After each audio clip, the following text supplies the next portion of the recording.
Les jours passaient et la douleur ne désemplissait pas. Ma demi-sœur passait son temps à pleurer son bourreau qui l'avait détruite et qui avait profité d'elle. Et elle essayait encore de l'appeler.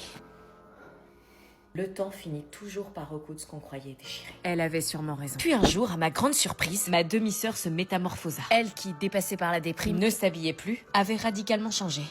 Non, rien. C'est cool. Et là, elle m'a souri. Elle était enfin en phase d'acceptation. Ma demi-sœur était en train de se reconstruire. Étienne avait été arrêté et allait être jugé pour ce qu'il avait fait. Et Chloé reprenait tout doucement goût à la vie. Et à la bouffe aussi. Elle retournait en cours et se remettait à faire ses devoirs. Et je pouvais enfin espérer obtenir un rire d'elle. Malgré la difficulté, Chloé avait accepté de témoigner contre Étienne. Et ce soir-là, il m'a forcée. Et j'ai pas pu dire non. Donc, vous avez été victime. Oui. Bon, on va faire ce qu'il faut. Mais je l'aime, hein, lui faites pas trop de mal. Hein.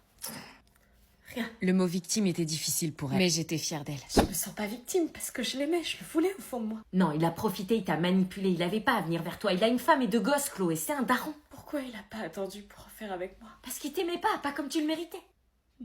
Au final, malgré tout ce qu'on avait traversé, la famille s'était retrouvée. On partait d'un divorce à une situation difficile enfin résolue. Cette épreuve nous avait rapprochés, même si elle n'était pas prévue. Ce que j'en tirais, moi, de cette histoire, c'est que tu n'es pas ce qu'il t'a fait. Tu es ce que tu vas devenir. Et cette fois-là, c'est toi qui décides. Il n'est jamais bon de rester seul dans une situation qui nous fait souffrir. Tournez-vous vers des personnes de confiance. Et merci d'avoir suivi cette histoire.